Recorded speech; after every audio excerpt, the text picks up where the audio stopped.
나이를 먹어간다는 건 이렇게 많은 분들과 함께 공감을 한다는 것 같습니다. 두 눈에 촉촉히 어떤 이제 이슬이 맺히고 이러는 나이가 저에게도 다가왔는데요. 대한민국에서 지금 5년 반을 살았습니다, 제가. 감히 제 소개를 다시 한번 드린다면, 대한민국에서 혼자서 두 아기를 열심히 키워나가고 있는 개성에서 이사 온 이현희 성도라고 합니다.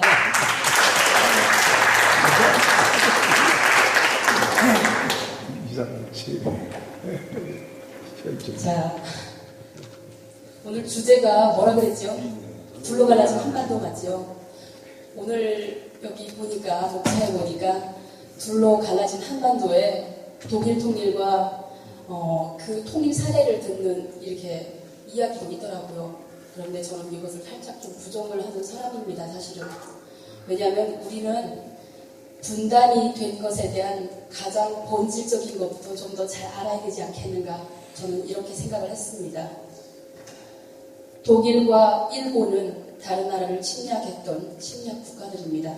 전쟁에서 실패를 하게 되면 유엔은 정치와 행정, 경제를 힘을 좀 갈라놓기 위해서 그 나라들을 둘로 갈라놓습니다. 전쟁에서 패한 경우를 말하지요.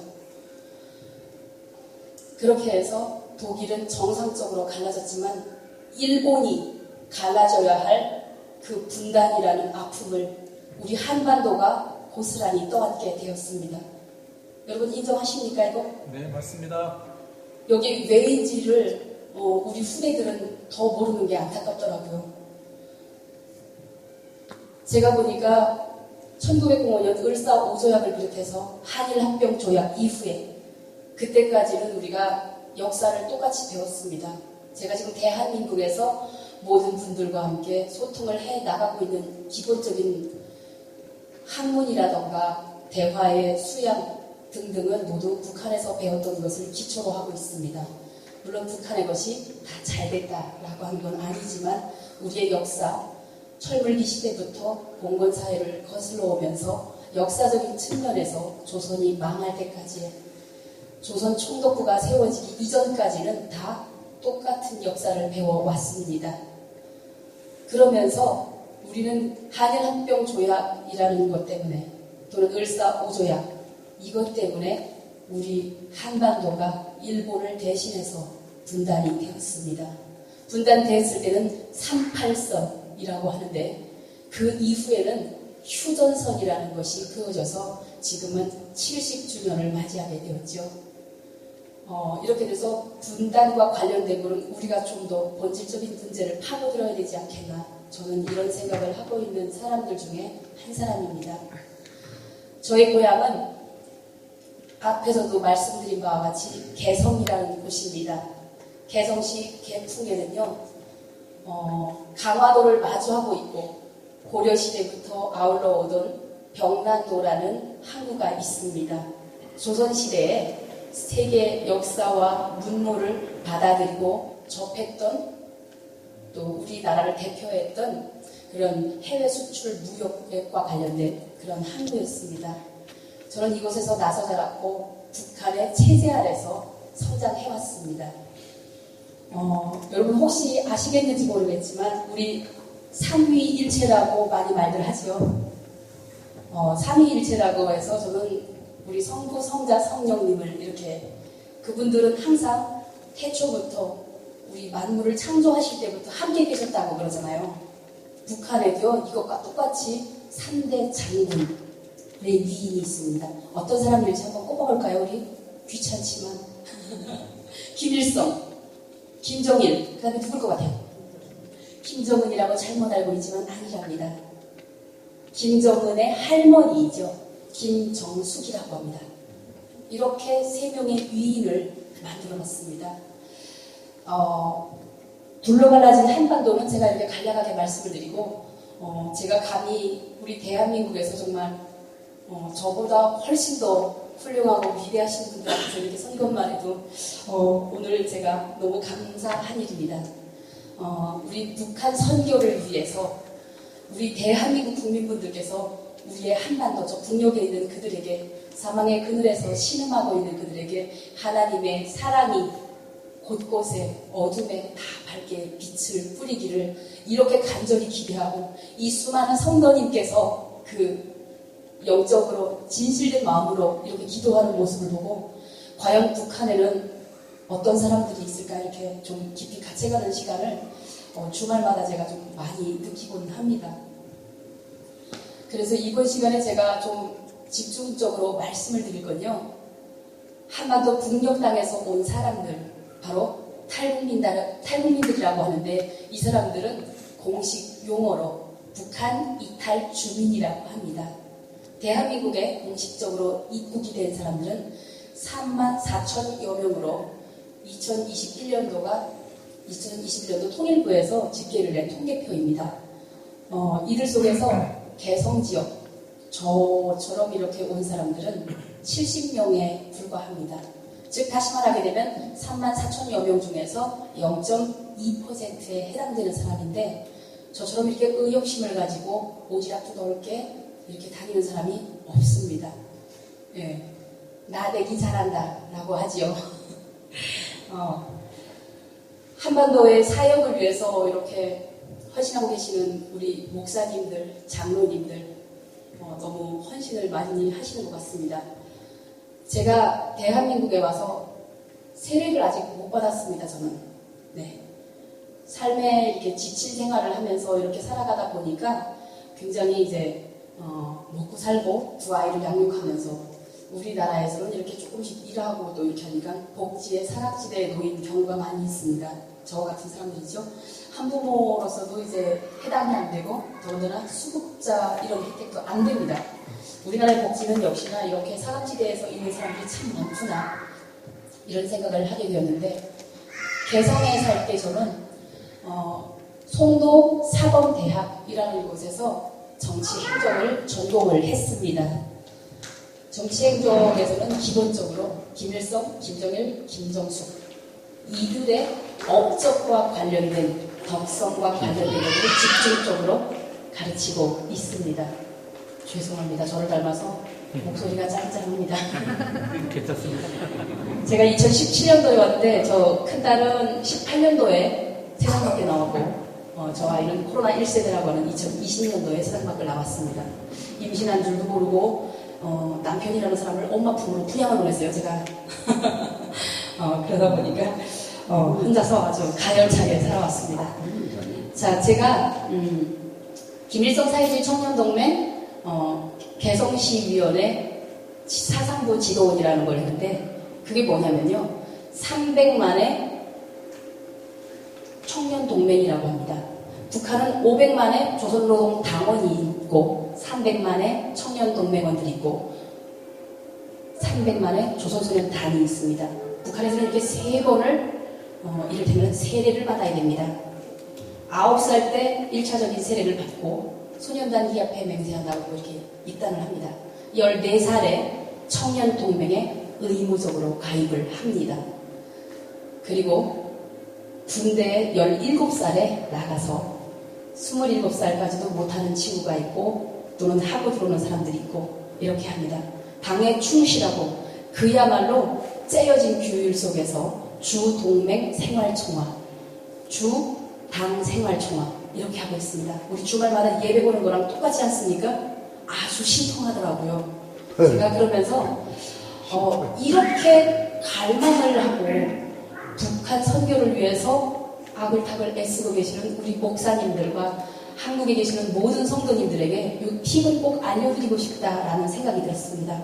바로 북한의 김일성의 사상을 머리까지 이렇게 꽉 채우고 있는 사람들에게 하늘이 낸 위인이라고 했습니다.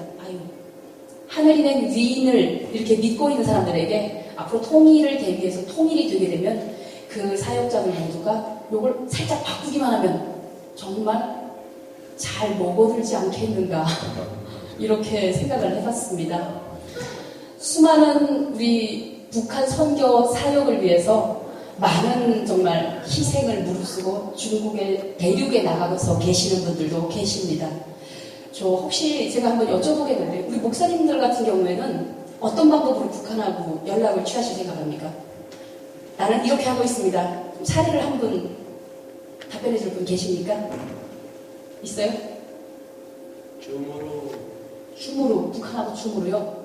북한하고 아니고 네. 북한 이제 변경이 북한 변경에 춤으로 이렇게 한다. 어떤 분들께서는 이런 말씀을 하시더라고요.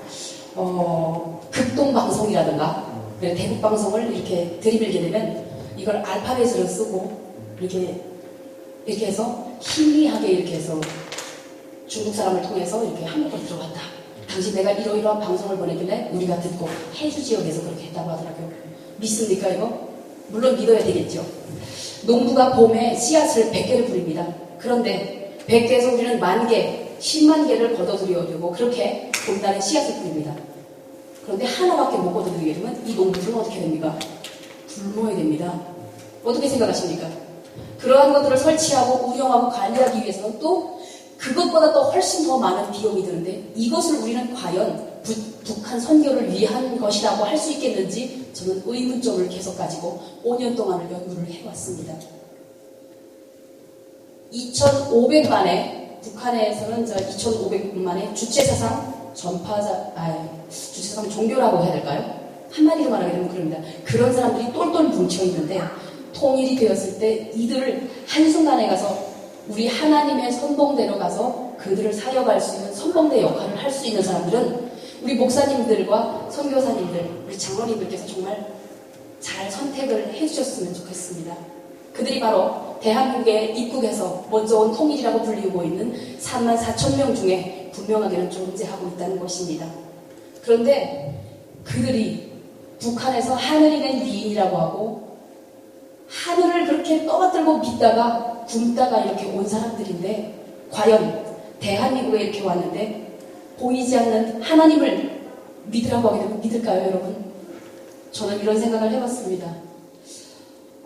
내가 일요일날 놀기도 하고 다른 것도 할 수 있고 아르바이트도 할 수 있고 이런데 꼭 가게 되면요 11조, 헌금, 감사원금 등등의 뭔가를 계속 내라고 그러더라고요. 북한에서는 이거를 갖다가 세 부담이라고 합니다. 그런데 내지 못하게 되면 무언가 죄책감에 시달리는 것은 사람의 심리 다 똑같다고 생각을 합니다. 그런데 북한 사람들은 그 죄책감을 더 많이 느낍니다. 저 역시라고요. 다른 말로 생각을 하게 되면 이들이 여기에 잘 정착을 할 수 있게끔 우리 정부가 못하는 것을 NGO 단체들, 시민단체들, 비영리, 민간, 사단법인 단체들이 하고 있다고 하지만 그래도 그것을 만들므로써 해서 그 일을 해결하기 위해서 또 무언가는 마련되어야 되는 시스템들이 있습니다. 그래서 굉장히 어려운 상황을 저는 많이 포착이 됐습니다. 북한 선교를 위한다고 하면서 이것이 그 구조와 흐름을 위한, 보여지기 위한 것임을 너무 잘 알기 때문에 저는 사실 간증이라던가 이런데 많이 초청을 받았었지만 선뜻 나서지 못하고 오늘 제가 처음 나와봤습니다. 사실 간증이라 하기도 좀 못하고요. 하나님을 제가 영접을 한 순간이 있었습니다. 그런데 북한에서 제가 북한을 나왔던 게 나이가 꽉 찼길래 아버지가 결혼을 하라고 그러시는 거예요. 북한에서는 20살이면 금값, 22살이면 은값, 23살이면 돈값, 자 25살이면 뭘까요? 파철값도 아니고 돈값이 됩니다. 제가 25살이 꽉 차다 보니까 아버지가 몸과 마음을 단정히하고 저 아랫마을에 아무개하고 가서 선볼 준비를 하라고 하는 거예요. 그래서 제가 반란적으로 이야기를 했습니다. 죄송합니다. 얘들아 조용히 해주세요. 그래서 제가 아버지에게 저는 싫다고 이렇게 했더니 아버지의 커다란 손이 저의 얼굴을 감쌌습니다. 그러더니 아버지의 말을 지금까지도 거역을 할까에 나가라 라고 했는데 10대 때 아마도 북한의 지역이 우리 대한민국처럼 모텔과 아니면 이렇게 숙박시설과 식당에 이런 것들이 활성화됐다면 10대에 나왔을 것입니다.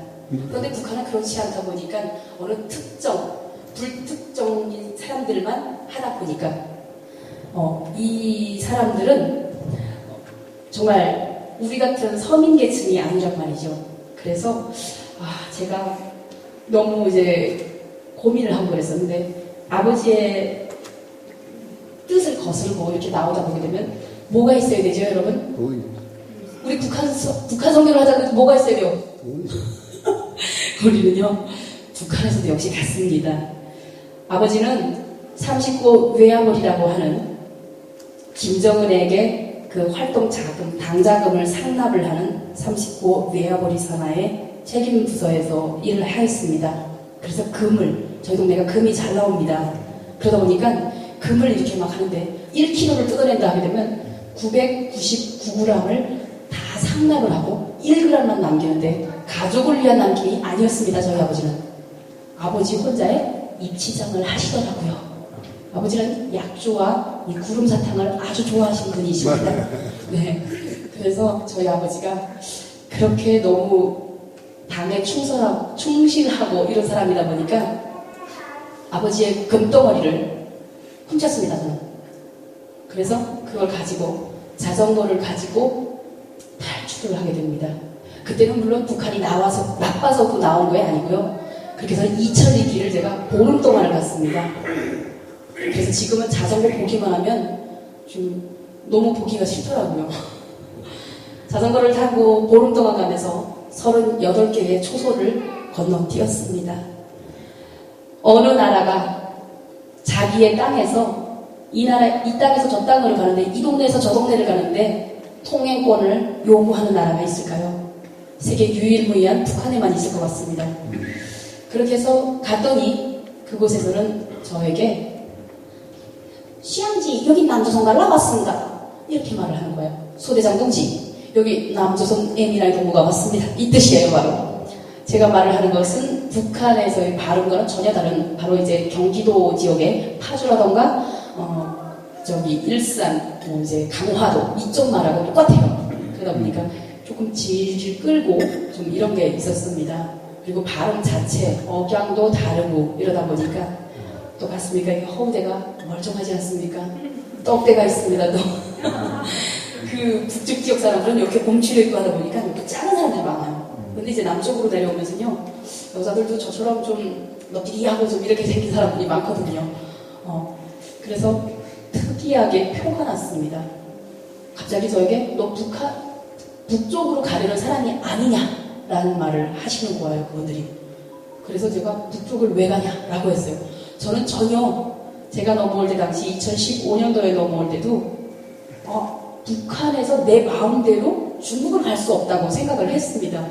제가 다른 나라를 간다 하게 되면 휴전선 부근에서 제가 대학 시절에도 바로 이 장단 앞에까지 나와서 판문점 깃발대 아시죠? 그 깃발대까지 나와서 제가 농촌동원이라는 걸 했었습니다.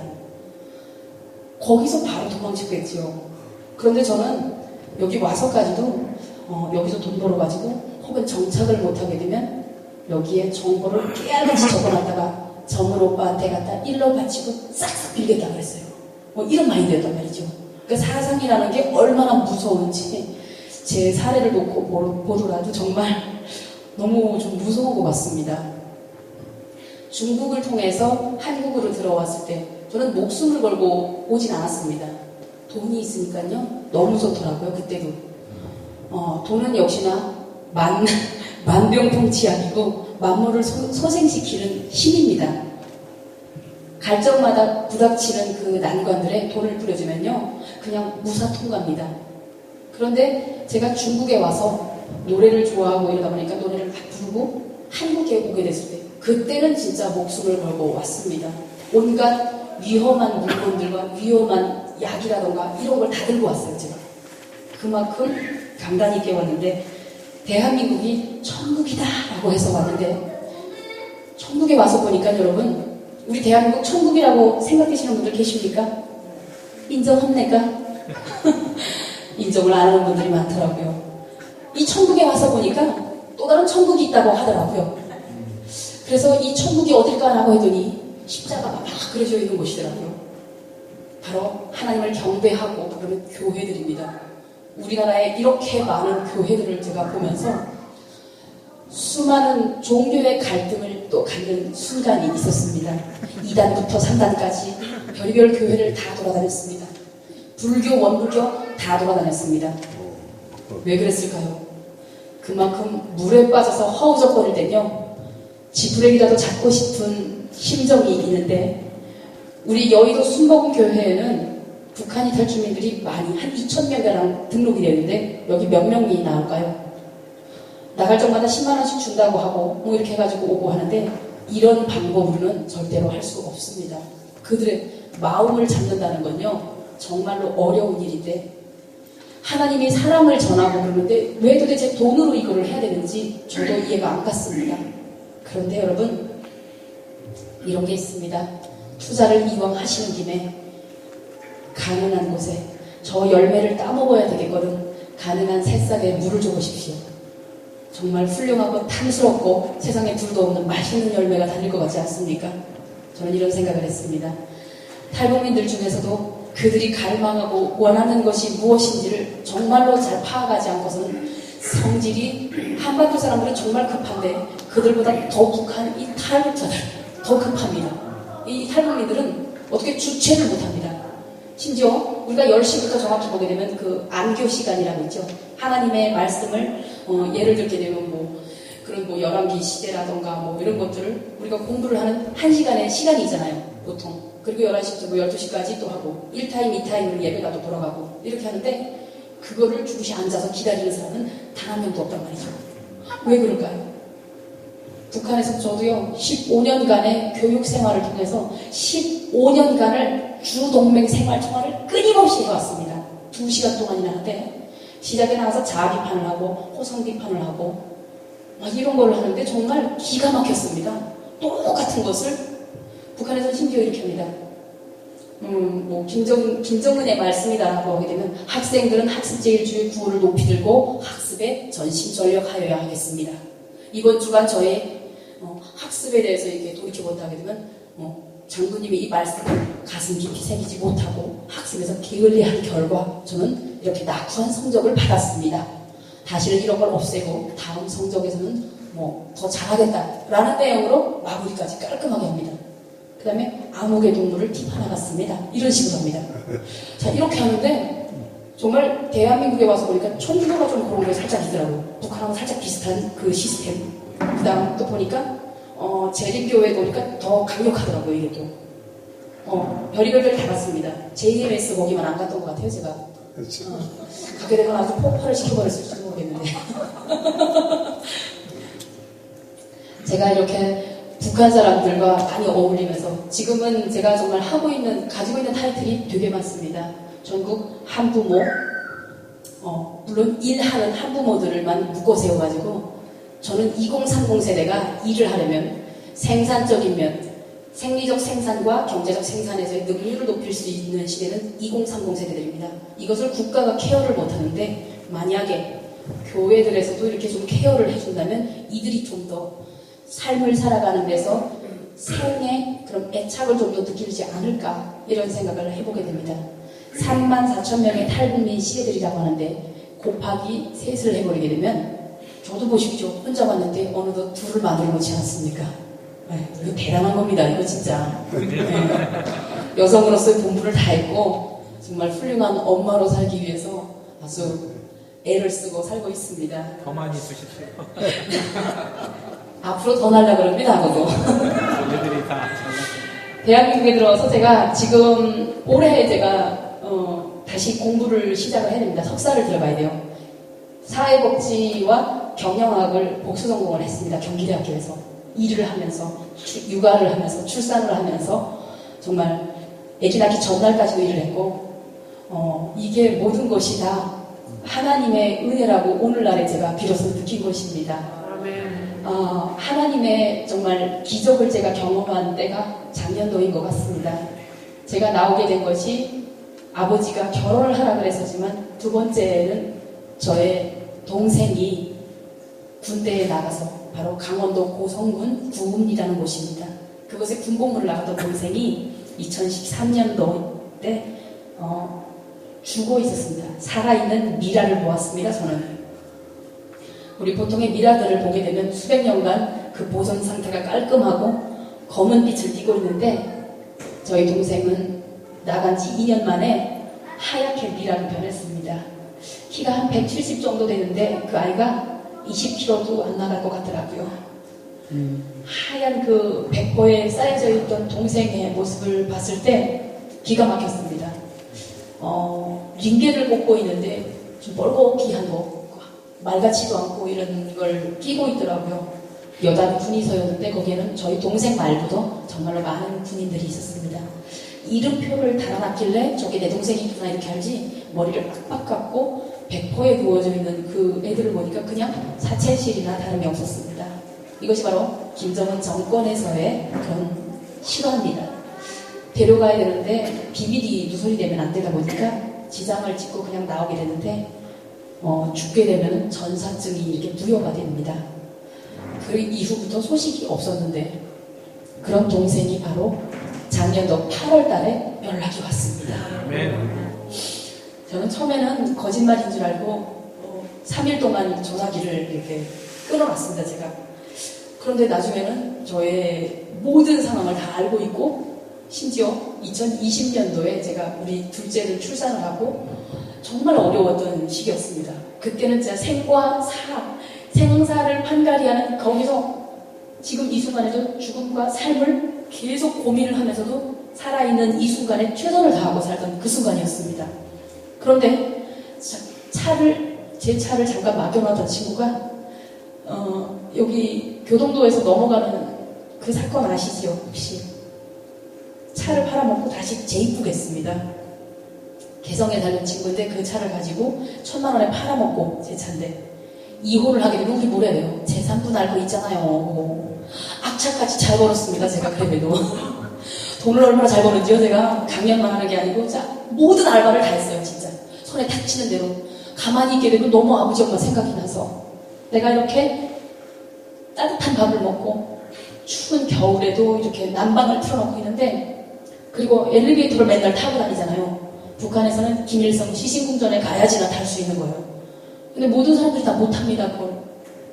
아까도 저희 애들을 데리고 제가 그 엘리베이터를 12층에서부터 쫙 내려오는데 얼마나 행복한지 모르겠어요. 저는 지금 6년째 그 순간마다 행복한 거예요, 제가. 너무 행복해서 내가 이렇게 행복한 게 모든 게 다 하나님의 은혜라는 걸 매일 매 순간 느끼는 게 작년도부터 이렇게 느끼는데, 이렇게 행복한 게 없더라고요. 그런데 저희 아버지 엄마는 지금 이 자리에서 바로 가게 되면 저희 아버지 엄마가 30분이면 가서 뵐 수 있는데 그 사랑을 나누지 못하는 게 더 가슴이 아프더라고요. 그래서 일을 정말 악착같이 했습니다. 한 달에 거의 700만 원, 800만 원 벌고 손끝이 닳도록 일하고 제가 그랬었습니다. 그랬었는데 이게 기계도 많이 이제 과분하게 이게 돌아가게 되면 마모가 되고 빨리 고장나잖아요. 제가 똑같은 거를 경험을 했습니다. 빨리 좀 이제 지치고 힘들고 그러더라고요. 하지만 멈출 수 없잖아요, 이걸. 그 아이는 넘어가서 북한에서 1년간 지하실에 가지고 고문도 받고 그렇게 단련을 당했다고 하더라고요. 그러더니 바로 2022년 작년도 1월 달에 저희 집에 찾아왔더래요. 그 아이가 찾아와서 저희 동생에게 제 전화번호도 알려주고 이래서 제 동생이 신의주라고 하고 있는 단동과 마주하고 있는 그곳에 왔대요. 그래서 제가 나는 너가 사체실에 들어가는 것까지 보고 온 사람인데 어떻게 네가 살아있을 수 있냐라고 했더니 군사복무 만 11년을 하고 작년도에 전역을 했다고 하더라고요. 사체실에서 그 수많은 사람들 속에서 2명이 살아나왔대요. 기적처럼. 바로 그 평안북도 룡천이라고 하는데 그 지역에 있는 전원의 집에 왔다가 누나에게 한번 소식을 전해보자 라고 전화를 했다 그러더라고요. 그러면서 누나 거기 살기 좋아? 라고 하는데 제가 뭐라 그랬을까요? 어서 오라고. 생각 같아서는 진짜 우리 아버지 어머니 다 늙고 지금 그렇게 계시는데, 쇠약하게 계시는데 어서 오라고 하고 싶지만 제가 그럴 수 없었어요. 나도 갈래 누나. 우리 아버지 엄마 지금 60살인데 엄마가 지금 57세예요. 아버지가 61세입니다 지금. 그래서 아버지 엄마는 집을 옮기게 되면 북한에 그런 말이 있어요. 노인들이 자리를 옮기게 되면 살동버스 이동을 하면 빨리 돌아가시더라고요. 그래서 아버지 엄마 놓고 나는 젊었으니까 나는 가겠다 라고 그러죠. 오지 마라 라고 했습니다. 왜 그랬을까요? 우리 동생처럼 저렇게 북한에서도 굶어 죽을 위기에 처하고 이런 애들은 여기 와서도 똑같이 먹고 살아가기 힘듭니다. 그래서 제가 오지 말라고 했고, 또 하나 경쟁사회에서 저 같은 경우는 승부욕이 강하고 그러다 보니까 어떻게 해서든 짚고 일어서는 그런 좀 독을 품게 되면 온유월에도 서리를 풍기는 막 이런 결단력을 가지고 있습니다. 혁명적 결단력이라고 하죠. 제가 그런데 동생에게 오지 말라고 했습니다. 이렇게 하면 될까요, 여러분? 그런데 올해 1월 달에 또다시 연락이 왔어요. 연락이 와서 돈을 좀 보내라고. 안 보내게 되면 아버지 엄마도 좀 힘들 것 같다. 거의 협박 비슷하게 하더라고요. 그래서 제가 하나님께서 얼마나 너를 사랑하시는지 알아? 그러면서 그랬더니 잊지도 않은 하늘을 말이야? 누나 제정신 가지고 살아? 라고 하는 거예요. 네, 완전 북한의 석기라고 하죠. 인민군대 석기라고 합니다. 그걸 가지고 이렇게 저게 빡빡 말을 하는데, 자, 여러분 여기서 제가 뭐라고 지금 말했다면 하느님 소리를 했습니다. 물론 이념을 가지고 사는 사람입니다. 저도 이념과 나 자신의 정체성 때문에 중국에서도 활동을 하다가 이렇게 들어왔는데, 북한에서 온 탈북민들 모든 사람들 34,000여 명들은요, 저처럼 어떠한 방법을 가지고서든지 북한에 이렇게 연락을 합니다. 자, 그렇다면 우리 북한 선교를 위해서 이렇게 헌신을 하고 계시는 목사님들, 우리 대한민국의 모든 종교인들은 과연 북한 선교를 한다고 하면서 극동방송이나 하고 이렇게 하는 게 빠를까요? 아니면 탈북민들을 잘 관리를 해가지고 이들 스스로 입으로 하나님의 사랑을, 복음을 전하게 하는 게 빠를까요? 어느 게 정확합니까, 여러분? 후자. 맞습니다. 저는 그래서 요거를 말을 하고 싶어가지고 참지 못하고 이러다가 제가 어떤 우리 안찬일 박사님 아시죠? 안찬일 박사님께 이런 말씀을 드렸었고요. 사실 그래서 정말 우리 교회에 좀 다녀보고 싶었습니다.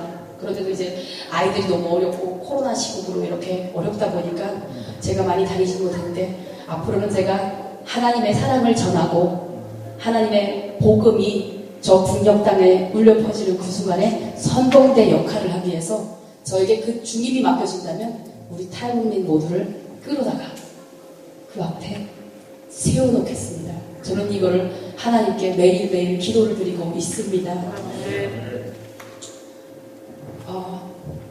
오늘 제가 여기까지 마무리를 해야 될 것 같고요. 혹시 질문사항 같은 거 있습니까?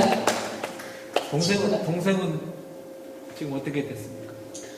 동생은 지금도 김정은의 부하로서 열심히 북한을 위해서 충성을 하고 있습니다. 올해 4월 달에 저에게 연락을 하자고 이렇게 약속을 하고 아직 연락을 못 받았습니다. 그래서 이번에는 저는 백두산 선군 청년 발전소라고 하는 여기 여단 방송원으로 이제 파견 근무 나왔던 적이 있는데, 지금은 그 지역이 삼지연이 아니고 백암이라는 곳이었어요. 그런데 이번에는 삼지연 연못과 가까이에 있는 이곳에 발전소 건설을 한다고 하더라고요. 궁금한 질문도 있습니까? 그럼 지금 그 조선하고 어떻게 지금 그 연락을 하고 계세요? 지금 제가 알기로는 지금 연락하기가 쉽지 않은데 중국을 통해서 화교를 통해서 하시는지. 저는 동생하고 직접 연락을 합니다. 네, 동생하고 주기적으로 이렇게 우연치 않게 정말 닿아가지고 동생이 신의주까지 오고, 그런데 비용이 아주 만만치 않게 들고요. 저는 살면서 근데 단 한 번도 동생이나 집에다가 일전도 못 보내봤습니다. 제가 할 수 있는 거는 하나님의 말씀을 꼭 전하고 싶고, 제가 중국에 이번에 들어가려고 사실은 했었거든요. 근데 이제 그게 좀 중국에서 이제 한국 사람들을 이제 막아가지고 조금 어렵게 돼서 6월달경에 가기로 했고요. 동생하고 이번에 들어가서 꼭 통화를 하려고 하거든요. 그리고 제가 잘 알고 있는 김일성 일가의 그 핏줄이라고 하는 사람이 있어요. 이제는 그 김일성의 회고록에 그 최세영과 그의 자녀들 하면서 나왔는데 그 사람들하고 같이 꽃다발 주고받은 이런 사람인데 그 자제분이 여기 나와 계십니다. 그런데 북한에 자주 들어가요. 북한의 벤츠 216이라고 쓴 이 차량은 그들이 가게 되면 단동 그 다리에까지 나와서 봉화주대소까지 바로 직행으로 안내를 합니다. 네, 그런 사람이 있고요. 저희 집에 한번 들르겠다 그랬는데 돈을 전해주겠다고 하더라고요. 또 하나는 제가 네. 여쭙고 싶은 게 지금 그 조선하고 지금 이제 이쪽에 큰 국민들이 따집니다. 우리 원장님 말씀 중력동 보더라고 이제 돈을 저희들이 이쪽에서 아마 제가 알기로는 간이로 알고 있습니다. 그게 어떻게 지금 도움이 되나요? 아니면 여러 가지 이제 우리 한반도 정세가 여러 가지 봐서 좀 미묘한 그런 어떤 상황 속에 있는데 그 돈이 네. 핵무기를 만드는데 네. 그 사용이 되는 건지. 개별적으로 오고 가는 돈에 대해서는 절대로 북한 정부에서 뭐 이제 가지고 이렇게 하지는 않습니다. 하지만 우리 목사님들 중에서 장로님들 중에서 우리 장로님들이 또 이제 돈이 많더라고요 보니까 정말 몰랐습니다. 이 장로님들이 빵 공장도 세워주신 분이 계시고 뭐 저기 우유 공장 세워주신 분도 계시고 이러던데 이렇게 세워가지고는 물론 그 기득권 세력들이 다 먹고 그러긴 하고 여기서 대북 제재임에도 불구하고 우리가 쌀도 대량으로 들어가잖아요. 저희 동네에서 심지어 예전에 어떤 일이 있었냐면 저는 근데 그 대한민국이 여기 한국인 줄 몰랐어요. 노란 쌀을 노란 지대인데 초록 색깔로 대한민국 이렇게 썼어요. 쌀 40kg 포장을 해가지고 이렇게 주는데 유엔에서 주는 거라고 유엔 명분으로 이제 그 식량난을 겪을 때 이렇게 줬는데 쌀 한 가지 푹 퍼가지고 자 현인해 해가지고 우리가 이제 받아요 이렇게 대박으로 받게 되면요 유엔에 나와서 그때 이렇게 툭툭 찍더라고요 사진을 찍게 되면 찍고 그다음에 되돌아서서 오라고 이래가지고 다시 쏟아내려고 합니다. 왜 그럴까요? 개성공단을 어떻게 보세요? 개성공단이요? 네. 박근혜 정부가 정지를 시켰고 북한이 아예 막아놓은 거잖아요. 정지를 시켰을 때 그것도 우리 국민들의 한 땀 한 땀 세금인데 국가가 보상을 해주지 못한다고 되면 철수를 시켰을 때 100%다 가지고 들어왔어야지 되지 않나 저는 이런 생각을 합니다.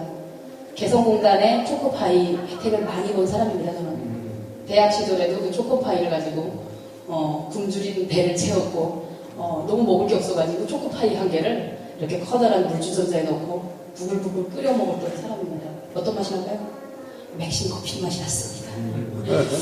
개성공단은 당연히 이걸 제가 정치적으로 보게 되면은 북한에 여지를 주었던 핵무기 개발을 내주었던 거고요. 저희 고모랑 삼촌이 다 거기 있었습니다. 로만슨 회사다였어요. 저희 삼촌은. 네. 그리고 이제 저희 고모님은 2002년도 말부터 시작된 리빙 회사라고 있어요. 그 스텐 그릇들 이렇게 생산하는 곳인데 그 회사에 다니셨는데 월급이 하나도 없었습니다. 단지 그 기름과 쌀, 설탕, 초코파이 이런 걸로 대치가 됐고요. 북한에서 이제 그 기본적인 거는 다 가져왔습니다. 광산이 그 북한에서 꽃다발을 주고 북한 네. 좀 높은 사람 가족이 네. 단독을 통해 들어가면 그러는데 네. 이 남쪽에서 사는 사람이 그렇게 들어간다 아니죠. 이거죠. 아닙니다. 중국 조선족입니다. 이 사람은. 근데 북한이 바보가 아니에요. 귀신이에요.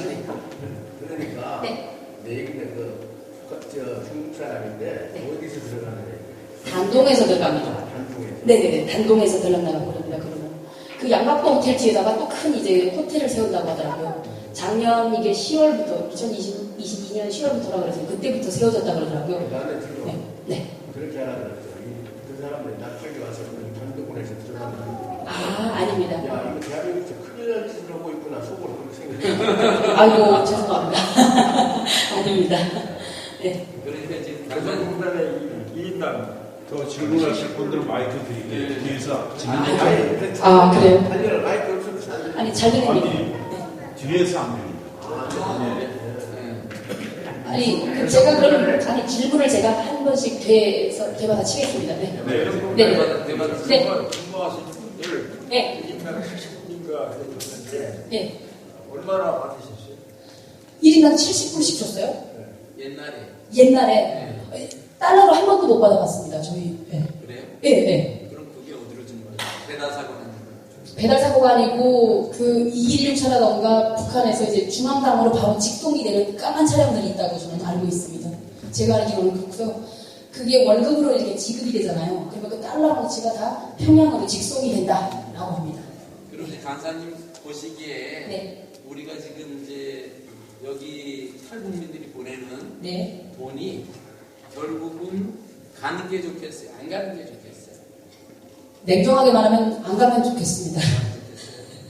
안 가면 좋겠는데, 그래도, 지금 돈을 보내게 되면요, 저는 가족에다 돈을 한 푼도 못 보내봐서 그렇지만, 다른 사람들은요, 지금 북한에서, 엄마 이번에 나 골프채 사야 되겠는데, 신상이 나왔어. 이거를 꼭 사야 되겠어. 라고 하고, 신형 증폭기가 나왔는데, 우리 이거 좀 해야 되겠다. 완전 사치형으로 변탁이 됐습니다. 그러니까 기존의 생계형에서 사치형으로 변화가 됐다라고 하게 되면 이건 좀 생각을 해봐야 되지 않겠는가? 저는 이런 생각을 제가 해보고 왜 있습니다. 말씀을 드리느냐면 네. 그 사치형 생계보다도 그 돈이 네. 배달세보라는 얘기를 제가 왜 했느냐면 예를 들어서 100이 가는데 네. 실제 가는 사람은 50만 받고 50은 다른 데로 사고가 났는데 네, 맞습니다. 된다든지 정확히 알고 계십니다. 저는 이제 그쪽에 그렇게 사이겠어요. 근데요, 지금, 우리 장로님이십니까? 목사님? 목사님. 목사님, 50% 가고, 50% 그 주변에다가, 그러니까 지금 똑같은 거예요. 북한 사역을 위해서는 분명하게 이걸 돌리는 기관이나 인력이나 이 모든 시스템화가 되는데 또 돈을 써야 된다는 똑같은 이치입니다, 그게. 탈북민들이 예를 들어서 제가 100만 원을 북한에다 보내야 되겠다라고 하게 되면 이게 중국 송금 브로커한테 바로 가는데 송금 브로커한테 가서 그 사람들이 이거를 다시 넘깁니다. 두만강 지역이나 압록강 지역에 있는 북한 그 신흥 세력이죠. 돈주라고 합니다. 이 사람들을. 돈의 주인, 그래서 돈주라고 하는데 이 사람들에게 이게 전해지게 되면 여기서 또 뜯고 전해져야 되잖아요. 근데 50%좀 남으면 저희 집은요 20%가 간다 그러더라고요. 기가 막혔습니다. 이거. 100만 원 보내면 20만 원밖에 못 간다 그러더라고요. 이번에 제가 여쭤봤습니다. 저희 동생에게. 야, 100불이면 너네 며칠을 먹고 사니? 라고 했는데 와이프도 어때요? 요만한 새끼가 와서 오겠다 그래서 제가 반대로 했는데 남조선이 먹고 살기 힘들다. 첫 번째. 두 번째, 있던 와이프도 알아서 걸어 나간다. 였습니다. 여자분들 요즘에 심각하잖아요. 그런데 저희 동생이 100불 가지고 자기네 네 식구가 아버지, 엄마, 저희 동생하고 동생 그 와이프죠. 넷이서 100불을 가지고 며칠 먹을 것 같습니까, 여러분? 100불 여쭤봅시다. 우리 두 달요? 두 달은 북한의 물가가 상당히 올라가서 그건 한 명일 때 그렇겠지요. 이 사람들에서 한 20일 산다 그러더라고요. 4명에서. 4명에서 20일. 근데 좀 100불 가지고요. 고기 한번 구워 먹으니까 다더라고요. 고기. 네. 물가가 엄청 4명이서 20일 먹는다고 하더라고요. 그래서 쌀값이 얼마냐라고 했더니 5,800원이라고 하더라고요. 그래서 보통 쌀이 그렇고 그러면 아주 좋은 뺑급짜리 쌀이 얼마냐라고 했더니 6,200, 300 한다고 하더라고요. 그러면 지금 강사님께서 미국 북한에 대한 사는 얘기를 잘그 질문한테 설명해 주잖아요. 네네. 그러면은 남쪽 사는 얘기를 잘 알아듣는다는 얘기죠, 북한에서. 그럼요. 이 북한이 강사님이 봤을 때 그 정권이 얼마나 오래 버텼습니까? 목사님께서는 나는 네. 그렇게 생각합니다. 지금 북한이 네. 계속 지금 실패하고 망해가고 있습니다. 현재 망해가고 있어요. 작년보다 금년은 더 망해가고 있고 내년은 더 망할 거라고 생각합니다. 저는. 네, 그제 저기서 좋은 관점에서는 북한이 특별한 문화다 그랬어요. 제가 보기에는 망하지 않습니다. 망하지 않습니다. 절대 망하지 않습니다. 그거는 정말 잘못하시거든요. 북한이 얼마나 오래 갈 것 같냐 하는데, 자, 여러분, 북한은요, 정치, 경제, 군사, 문화, 예술, 교육까지요, 모든 것을 중앙 집권제라는 강력한 통치기구가 이 시스템을 관리를 합니다. 그래서 교육부터요, 망할 수가 없는 구조입니다. 중앙에서 하게 되면 시골까지 네. 우리 대한민국 교육 보십시오. 보육교육과 우리나라의 교육을 보면서 저는 이 미래가 심히 걱정이 되는 사람입니다. 내일은 우리 저 아이들이 살아가야 될 세상인데 오늘 내가 헌신을 안 하면 안 될 것 같다는 생각을 했습니다. 왜냐하면 네. 모든 것을 정치라는 것은 돈이 있어야 합니다. 그렇죠. 돈이 없어, 북한이 지금. 엄청난 자, 그럼 이쯤에서 제가 다시 질문을 하겠습니다. 우리 대한민국 5천만 인구에다가 국민 연봉 얼마나 그래서 3만 불인가요? 평균? 3만 불 맞나요? 3만 5천 불 정도? 네, 3만 5천 불인데, 자, 우리 국민들 5천만 중에 우리는요, 몇 명과 혹은 어느 부서가 통일에 갈망을 하면서 투자를 합니까? 2천만 됩니까? 안 됩니까? 안 됩니다. 어느 부처만 아니면 통일부라는 한개 부처만. 그렇죠. 자, 그런데 북한은 적화 통일을 하기 위해서 온 나라가 통일에 투자를 하고 있습니다. 2,500만 전부가 다. 저도 어떻게 생각을 했었는지 압니까? 여기 들어왔을 때요. 개성이라는 지역에서 처음 이렇게 또 그런 이제 고위직은 아니고 이런 기관 부처에서 일하던 젊은 애가 오다 보니까 41타운이라던가 뭐 이렇게 남산타워 이런 고급진 식당에도 한번 갔었습니다. 제가 그리고 갔는데 요즘 식사값이 상당히 비싸더라고요. 기절을 했어요. 어머나 이거는 내가 아직 북한에서도 야 이거 한 달 동안 넘겨 먹을 돈인데 이거 진짜 수대 아깝다야 이러면서 제가 예 너무 아까워서 바다로 좀 떨었어요. 어떻게 조금씩 줬는데 배가 안 차더라고요. 그게. 저는 계실 때 예. 가족들한테 불이익이 없어요? 없습니다. 자, 옛날에 김일성 시대 때 말이에요. 가차없이 끌어왔어요. 그런데 지금은 왕도 뭡니까? 내 발을 씻겨주고 내 손 닦아줄 신하가 있어야 됩니다. 백성이 있어야 됩니다. 2,500만, 가뜩이나 우리나라보다 영토는 조금 크지만 인구가 적습니다. 여기서 이렇다고 죽이고 저렇다고 잡아가고 이러면 누가 남습니까? 그래서 지금 하는 게 뭐냐면 햇볕 정책, 광폭 정치를 하고 있는 겁니다. 자기 할아버지의 정치를 그대로 합니다. 다시 말하게 되면 황장엽 선생님이 1997년도에 나오셨죠. 그때 저는 삐라가 하얗게 팔포되는데요, 저희 집에. 저는 매일 우리 학교에서는 하루 일과가 끝나게 되면 주는 게 삐라였어요. 한 번도 안 봐주세요. 그렇게 얼마나 착한가 봐요, 저는. 10여 년을 공부를 하면서 삐라 주잖아요. 안 봐요, 절대로. 자, 주소다가 바칩니다. 그러면 국가에서 이만큼 학교에서 산더미처럼 부어놓고 이렇게 묶어놔서 그다음에 뗍니다. 불 떼요, 그걸. 한국의 삐라는 얼마나 좋은지 말해요. 삐가 와도 좋지 않더라고요. 한 장을 싹 훔쳐가지고 집에 들어왔어요. 제가 양복이라고 하는 이렇게 입고 다니는 남성 동무들을 제일 좋아합니다. 북한 여성들은 항상 먼지 뒤집어 쓰고 일하는 남자들밖에 못 보다 보니까 스메르를 간절하게 갖춰 입은 황장엽 선생님 측근들 또 우리 그 김태 뭐 이런 그분들 보니까 그분들 딱 보면서 어머 이 사람들이 누구야? 황장엽이 누구야? 라고 했더니 우리 엄마가 이러더라고요. 수령님의 그 광폭 정치로 인해가지고 황지주의 아들이 말이야, 김일성 종합대 총장까지 헤쳐먹었는데 말이야, 수령님 돌아가시고 나서 저렇게 변절을 하고 이러면서 개성공단을 나가겠다고 하는 저에게 2007년도 제가 졸업을 해가지고 그때도 개성공단이 활성화되고 있었습니다. 제 동창들은 모두 다 개성공단을 나가고 있는데 저희 집안만, 그러니까 아버지, 엄마, 저만 안 나간 거죠. 삼촌, 이모를 다 나갔어요. 온 집안이 다. 그래서 나갔는데 제가 나가겠다고 했더니 아버지는 너는 아마 저 남자선 아새끼 손목 붙잡고 10분 안에 들고 칠 거다. 이러더라고요. 그만큼 저는요, 새것에 민감하잖아요. 그럼 바로 실행을 해요. 너 탈북하려고 그러지? 그 말 듣고, 어머나, 탈북도 할 수 있구나. 그 다음에 바로 가잖아요, 제가. 똑같아요. 제가 지금 말로 해도 20대가 나에게 부여한 선물이 뭐냐라고 하게 되면 아마도 탈북이라고 합니다.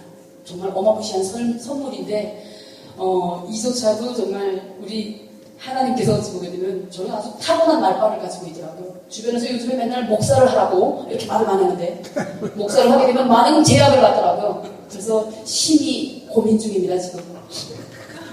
강사님. 네. 그러면 저희들은 일단 지금 조선에 대해서 꽂히는 분들이거든요. 이분들이. 그래서 기도하고 근데 조선을 위해서 조선의 통일을 위해서 우리 한반도의 평화통일 공통일을 위해서 기도하는 분들이니까 어떻게 하면 네. 남한이 네. 남조선이 북조선을 우리가 통일하는데 도움을 줄 수 있을까요? 역시나. 질문을 하겠습니다. 시간 때문에. 네, 시간이 너무 많이 이게. 네. 어떻게 하면 조선에 도움이 될 거냐? 자, 목사님께서 어떻게 하면 조선에 도움이 되겠냐? 단 한 가지입니다. 먼저 통일 탈북민들을 먼저 사역을 하고 그들을 앞세우는 게 가장 빠른 방법입니다. 네, 저는 그렇게 생각을 하고 있습니다. 우리 아무리 이 들끓어오르는 마음과 하나님의 사랑을 전하고 싶어도요, 전할 길은요, 우리는 또 누구를 두드려야 되고 두드려야 되는데 우리는 직접 할 수 있잖아요. 이게 가장 빠른 길입니다. 그들 모두가 하나님의 사랑으로 내가 이렇게 정말 하나님이 우리를 사랑하는 걸 온몸으로 마음으로 느끼게 되면요, 저도 모르게 올해 1월달인데 하나님께서 너를 얼마나 사랑하고 계시는지 알아? 이런 말을 하고 있더라고요. 제가 어느 순간에가 누가 정신 나가냐면 이지만 근데 북한에서도 실제 그런 거 있습니다. 우리 수령이 밤평생 정교와의 싸움에서 흔들면서 이렇게 합니다. 반백이 휘어졌다고. 머리가 절반이 이렇게 김일성이가 하얘요. 종파혁명을 끝냈다고. 화요, ML파요라고 하는데 그 전에 김일성의 가문이 원래 저기 가문이었어요. 강양옥기가 이걸 원래 가지고 왔을 때 봉화교회에서 재림교회더라고요. 보니까. 네. 저도 그거까지 알아냈습니다. 그래서 네, 우리 목사님께서 정말 이렇게 조선을 위해서 이렇게 항상 눈물의 기도, 헌신의 기도를 하고 계시는데 저는 제가 5년 동안 찾은 해답은 단 한 가지입니다. 우리 탈북민들이 이 땅에 와서 저도 그렇고 기댈 곳이 아무것도 없습니다. 저 아이들이 아파서 쓰러지고 그럴 때는 혼자서 방에 쓸쓸하게 눈물을 흘려야 되고 국가를 두드려봤답니다. 클라이언트가 필요한 그 복지를 우리가 찾아 먹으려면 너무도 눈물겹고 뭐가 이렇게 질문이 많은지 알아듣기가 너무 어렵더라고요. 그런데 이걸 다 걷어내고 하나님의 사랑으로 그들을 따뜻이 품는 그런 헌신적인 것이 있다면 아마 거품이라는 거품을 다 걷어내고 시스템 걷어내고 그냥 이 사람들을 정말 진짜로 하나님의 사랑으로 그러한다면 그들이 하나님의 사랑을 전도를 저기다가 하지 않을까 저는 이렇게 믿어 의심치 않습니다. 아멘. 대답 안 해도 되는데 네. 애들 아빠 뭐해? 네. 애들 아빠 뭐 하나? 아, 노가다 하는데 엄마한테 분양 보냈다고요. 분양 보냈어요. 분양. 엄마한테 도로 분양 보냈다. 네. 그거를 보냈다고? 아닙니다. 저 사람은요, 여기 놀러온 중국인이었는데, 네, 제가 보냈습니다. 왜냐면 사상과 이념이 너무 달랐고, 저와 꿈이 너무 달랐습니다. 네. 감사합니다. 원집으로 보냈다는 거죠. 원래 있던 집으로 보냈다. 아, 제가 오늘 노래를 하나 준비했습니다. 마무리로 이거 하겠습니다. 좋아요. 이 세상을 살아가는 동안에 나의 힘을 의지할 수 없으니 기도하고 낙심하지 말 것을 주께서 참 소망이 되시리라. 주의 길을 걸어가는 동안에 나의 힘을 의지할 수 없으니 기도하고 낙심하지 말 것을 주께서 참 소망이 되심이라. 하나님의 꿈이 나의 비전이 되고 예수님의 주님의 성품이 나의 인격이 되고 성령님의 권능이 나의 능력이 되길 원하고 바라고 기도합니다. 감사합니다.